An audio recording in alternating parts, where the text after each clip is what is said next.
I guess there's only one person that doesn't know what happened last month, or I guess earlier this month. Um, so we shall endeavor to inform Robert. So we on the old Mesa Bank building, the big 17-story building in downtown Mesa, near downtown Mesa. We have a repeater site there, and we relocated all of our antennas on that site from one side of the building to the other side of the building because the new owners are taking apart half of the antenna structure, the structure that all the antennas are mounted on. And so we successfully accomplished that, and everything's back up and running. It doesn't seem to be any issues. And that's basically the biggest news I guess we've had recently. As far as I know, everything else is running. All the other sites are up and running okay. Haven't heard any complaints. Anyway, so this evening's presentation, I was having, pardon? I was going to say before you leave that, James, if you want to know more detail about the Mesa antenna move and see pictures of James and Bill and the others in action, read your July ADA, which just was delivered to your mailbox. Oh, yes. Thank you very much, Joe. Welcome. Yeah. Joe puts together the ADA article for the Arizona Repeater Association. And so thank you very much. I don't know why I forgot that. But anyway, if you read your ADA that comes electronically by email, there should be some nice pictures in there and a little description about what we did. So this month is the month of June, and our national organization, the American Radio Relay League, sponsors a national operating event called Field Day. And I'm sure most of you are probably familiar with it. And basically, it's a big, giant exercise for people to get their radio equipment and operate from emergency power. You don't necessarily have to operate from emergency power, but that's the intent, is to pretend as though some large natural disaster has happened and that we have to go out and set things up to provide communications. And so if I can get my slides up here.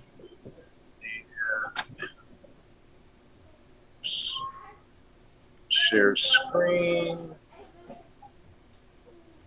then full screen. Get this by the controls. Okay. Save yourself a click, period. All right. So this year, Field Day is actually this coming weekend.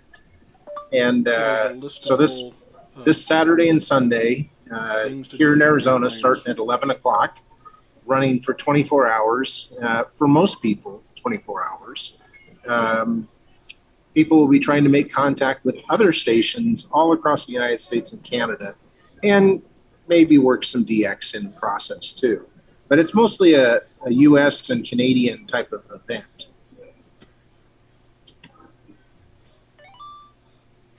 Okay. So like I said, it's an event where we take all of our radio gear and antennas and set everything up out in the middle of nowhere. Maybe it's your backyard, but people like to go camping, and so especially here, people like going up north where it's 7,000 feet and it's quite a bit cooler, and setting things up and operating from that location. So I just kind of wanted to go over some of the basics of Field Day and not get into a ton of depth.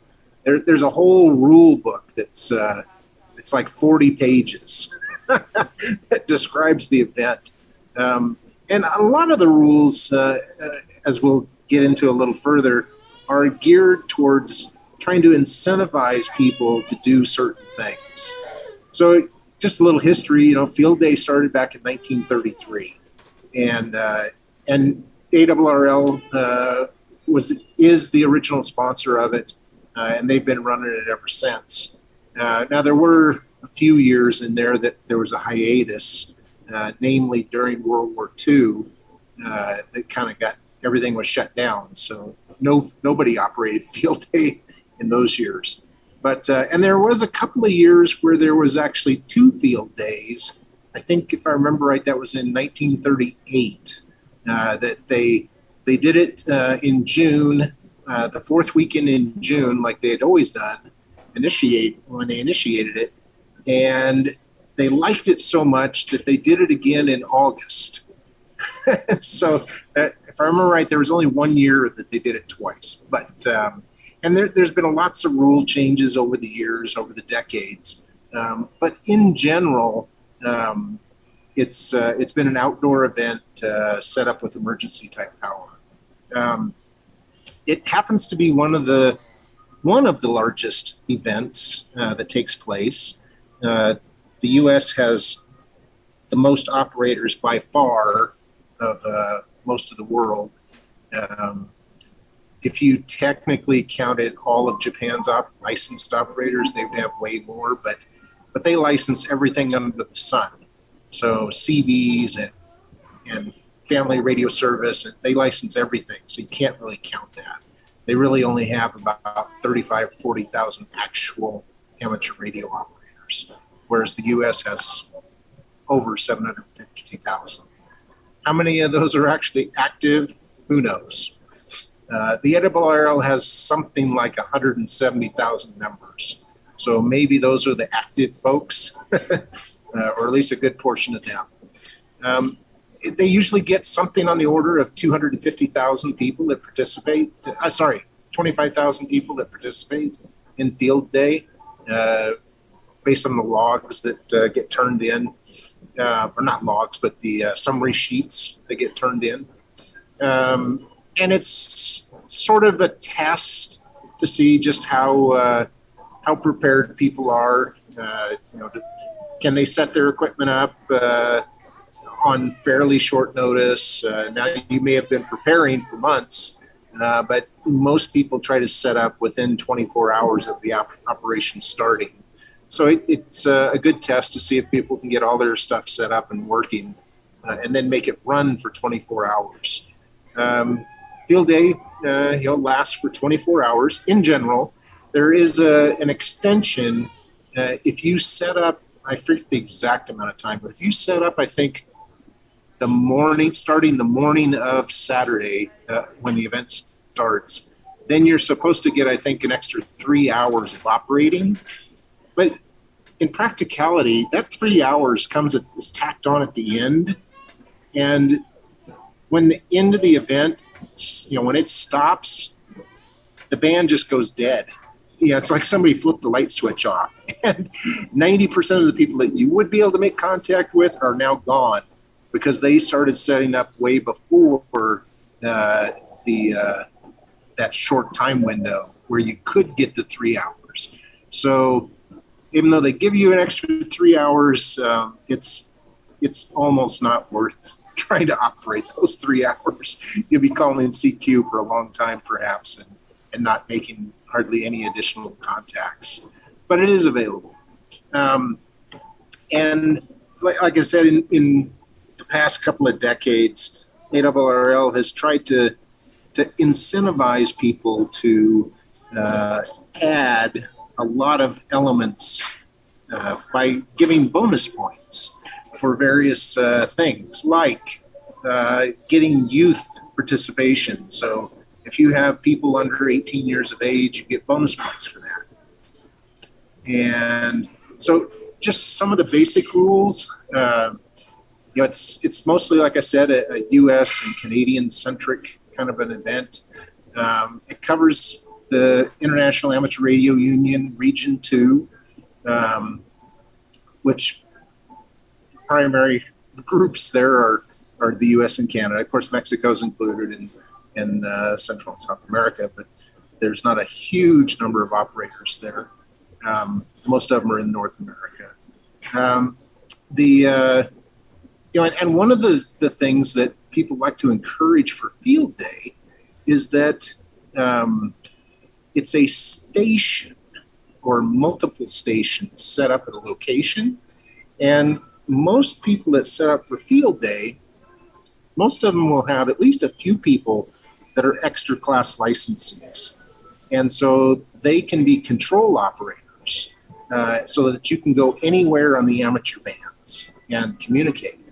And so it's a great time to get somebody on the air that maybe doesn't have a license. Maybe they're a youth, a young person, or maybe there's somebody that's curious about ham radio, and they don't have to have a license as long as the control operator is there controlling the radio. And these unlicensed folks can get a taste of what ham radio is about, at least a little bit, at least touching on HF and learning how to use the radio and how to make contacts and so forth. And so there's just one little tiny caveat there, and that is if you happen to, make a, if there's a DX station that calls and you have an unlicensed operator on your station, then you have to watch out and make sure that maybe the control operator for that contact jumps in quickly and makes the contact. And the reason is because it's called third-party traffic. And some countries do not allow third-party traffic with the United States. And by the same token, there are some countries we don't allow third-party traffic with. But in any event, a quick remedy for that, like I said, is just have the control operator, if a DX station does call, have the control operator immediately take over the radio and make that contact so the DX station doesn't get frustrated and keep calling you, and then continue on, hand it back over to the third-party operator and continue. So field day is some people treat it as a contest. The ARRL doesn't sponsor it as a contest, but a lot of people treat it as a contest.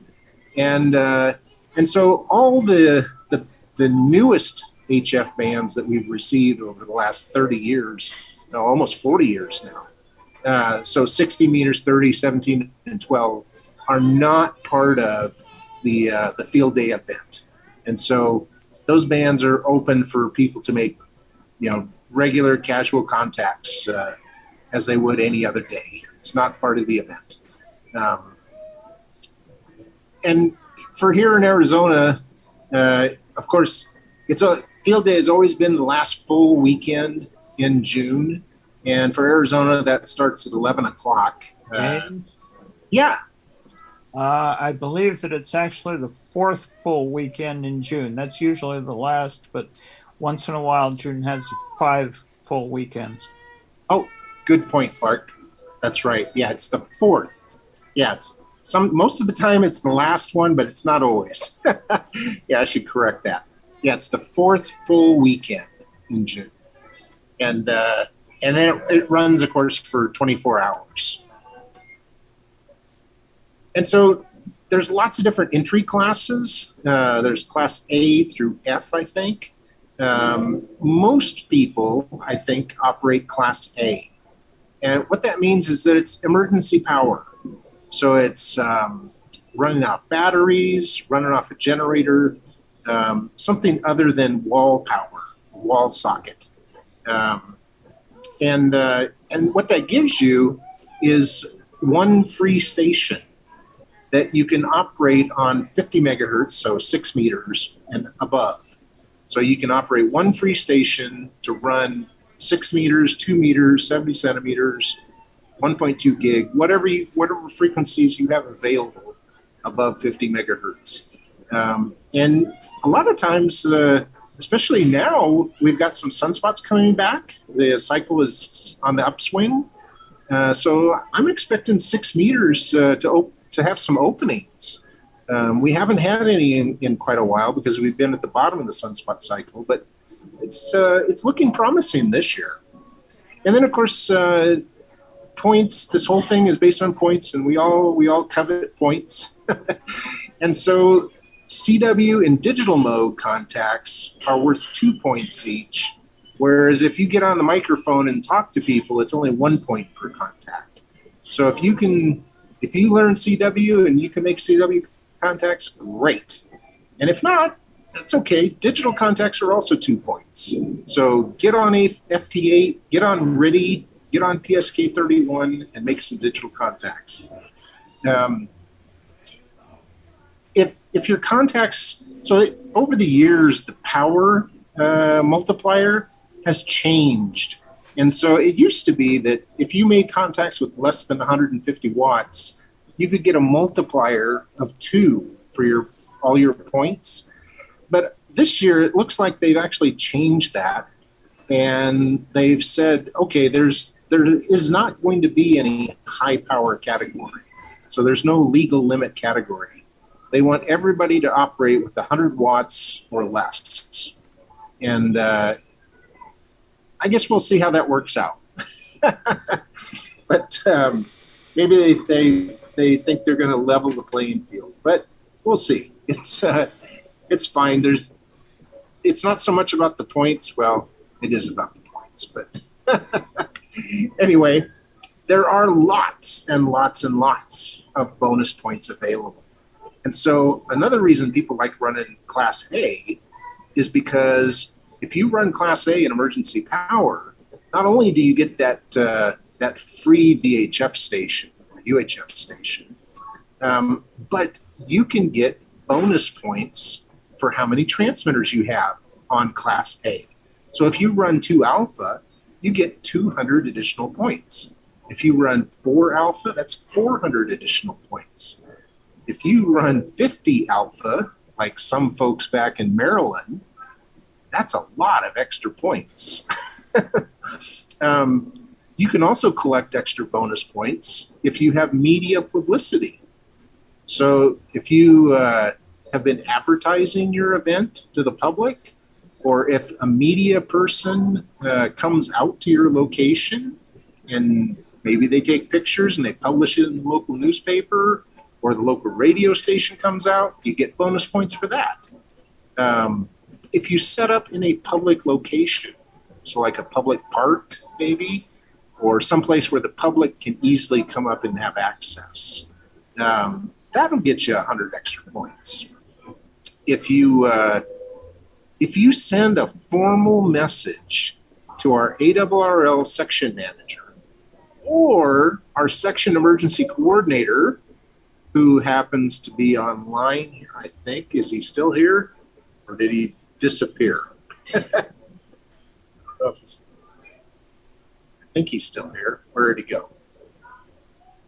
I don't know. Anyway, Mr. Beatree is our section emergency coordinator. So if you send him a formal radiogram, you get an extra 100 points. If you make a contact through a satellite, through an amateur radio satellite, you get an extra 100 points. If you copy the bulletin from the W1AW or the California station, which rebroadcasts it, if you copy that and send it in with your summary sheet to the ARRL, you get an extra 100 points. So there's lots of things that they give out all these extra points for. If you provide an educational activity, so let's say you have youth or new hams or people thinking about becoming a ham, if you provide an educational activity for them, you get an extra 100 points. If you have a government official come by and visit your location because you sent an invitation, you get an extra 100 points. You see, it's all about advertising and getting awareness. So ARRL is trying to incentivize people. They'll give you more points for your operating in the event, and basically they want you to advertise for ham radio. And so they have lots of different chances and opportunities for getting bonus points. If you assign a safety officer, you get 100 bonus points. Safety first. If you promote your event on, say, a general public thing like Facebook or Twitter or even a radio or TV station, you get extra points. If you submit your summary sheet for the contest, or the event rather, you get an extra 50 points if you do it on the web. So, they're trying to drive some incentives. And one of the things that I think is important for the field day event is newbies. So, people that have been active hams for a very long time,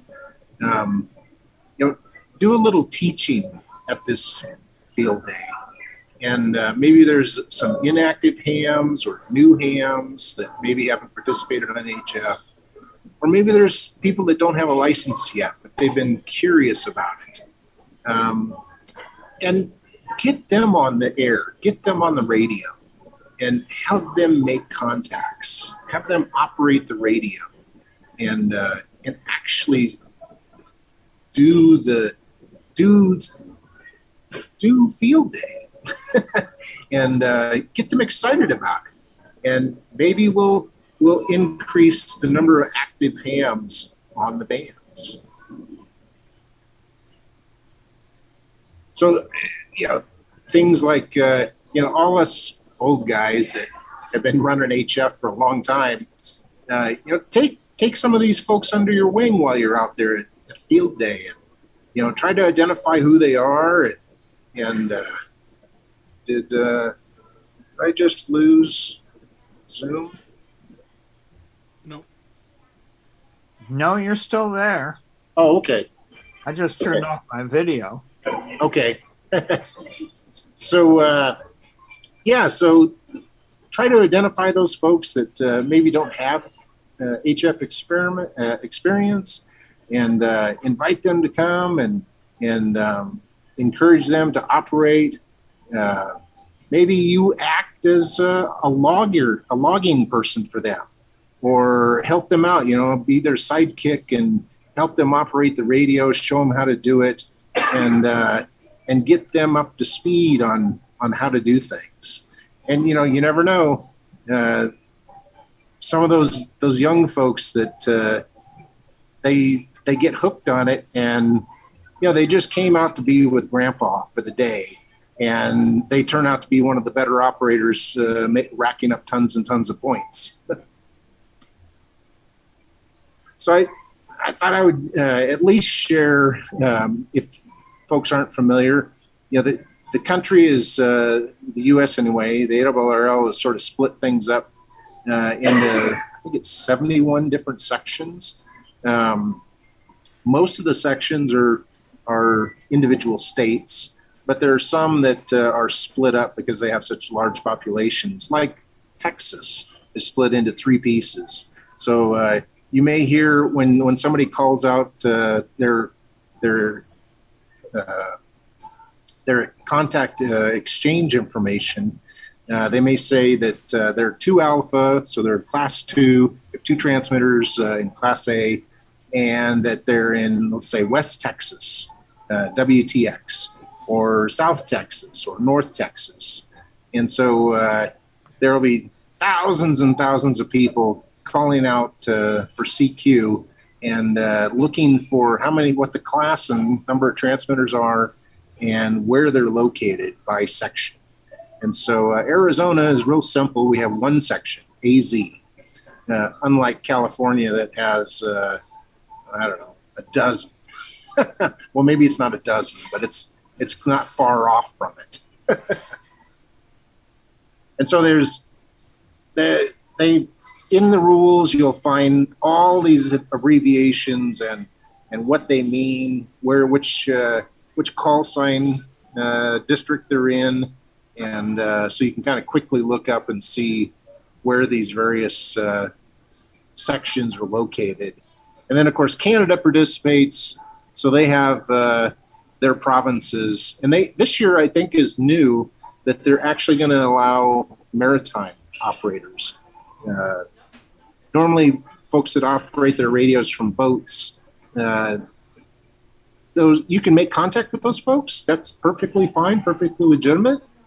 But in general, in contests or in past years, I don't know how far back you'd have to go, but making contacts with maritime operators didn't count. And so if you were off the coast of Newfoundland or something in your boat, you could make contact, but it wouldn't count. Kind of like it doesn't count for DX if somebody's on their boat and they're just off the island of, say, Tahiti. They actually have to step onto the island and set their radios up on the island for it to count. If they're in their boat, it doesn't count. So I think that was the last slide I had. So anybody have any questions? Yeah, this is David, AC7DD. Hi, David. Hi, I'm just setting up a new station this year. I don't even know if I'll make it till Saturday, but it's a whole new station. I'm not going to take it out into the field, but there is a category I could use if I'm transmitting from my patio, right? It's like Oh, yes. 1C. I think it's 1 Delta. Okay, I'll look it up. Check the rules. But in past years, home stations have been Delta. Okay. And I assume you're just going to operate one transmitter. So it'd be a right. 1 Delta. And that allows you to operate commercial power. So you can plug into the wall socket. And, and I don't know about this year. I haven't looked to see. In past years, it had been that Delta stations could only make contact with either Class A, Class B, or C, or F, and not other Deltas. However, when the pandemic hit and everybody was at home, they waived that rule. So I don't know for this year if that's the case or not. But I'm sure in the rules, if you look up for Class Delta, Class D, it'll say there whether or not you're allowed to make contact with other Class D stations, other home stations. Okay, so I'll just download the rules from the ARRL. Yeah. And enter a log for whatever qualifies and just send QSLs to everybody else. Yeah, that sounds great. In fact, here, let me, whoops, I got the spot out there. Let's see, so let's quickly check. Oh, here, rules. Packets. Field day packets. So that should be all the rules, I think. Okay, let's take a quick look for Class D. Class D, home stations operating from permanent or licensed. Okay. New for 2000, Class D may work all field day stations. Class D stations are limited to 100 watts peak. Yeah, okay, so you can contact anybody. That's great. That's good news. You don't have to worry about throwing away the other Class D stations. Very nice. Yeah, that's great. Yeah, like I said, it looked like when I was kind of glancing through here this year that they want all the stations to be at 100 watts or less. So they would prefer that nobody's running a kilowatt. Well, my rig is only going to be 15 watts. Oh, well, that's fine. Yeah, like I said, hopefully the sunspot numbers have been picking up. So hopefully the ionosphere is doing a better job than it has in the past few years, and will actually have good conditions, good operating conditions.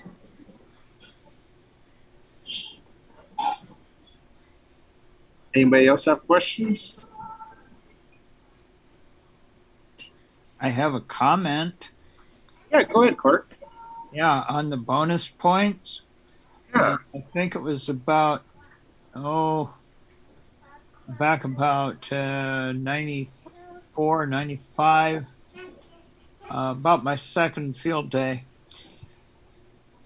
Managed to get well over 100 points for one contact.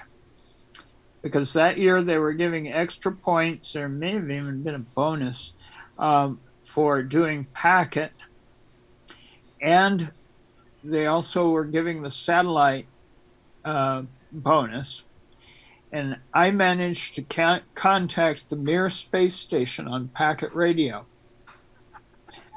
Multiple bonuses for one contact.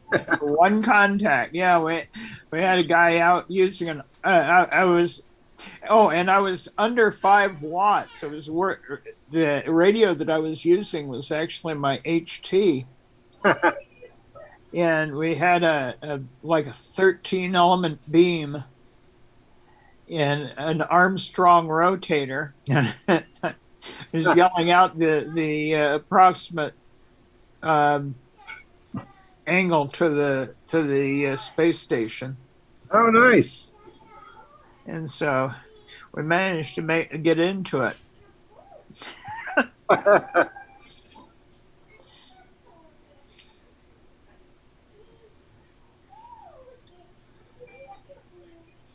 Does anybody else have a question or a comment?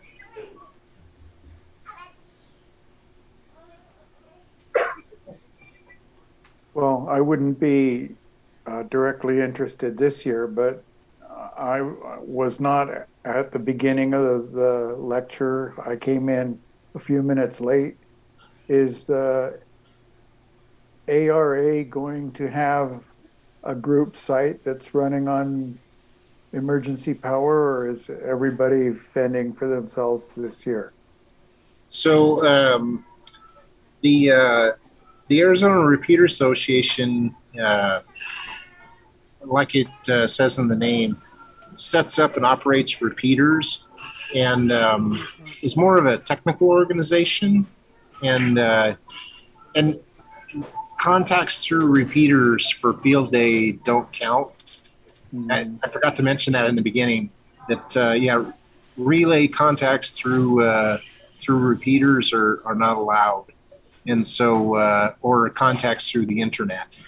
But if I remember right, anyway, it's got to go somewhere. There's got to be some RF, and but yeah. So the ARA itself doesn't have a group that goes out as a field day setup. But, many of the ARA members are also members of other clubs. So the Thunderbird Club, they go out. They set up in a place up by Flagstaff. The Superstition Club, they go out. They're going out, where is it? Over by Happy Jack, I think it is, in that area.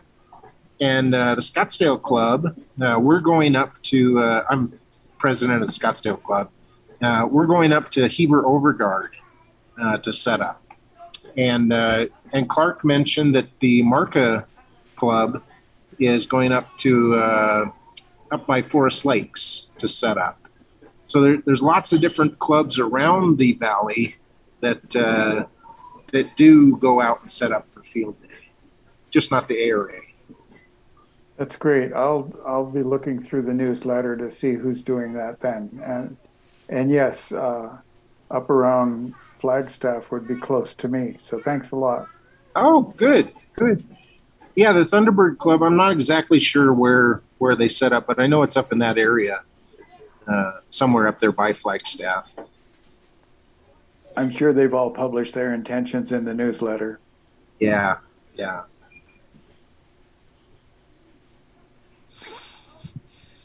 Anybody else have questions or comments?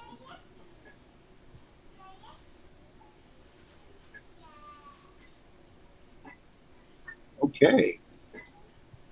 Well, thank you everybody for coming to the meeting this evening, and hopefully next month our in-person location will finally be squared away. I hope we'll try and get that figured out here.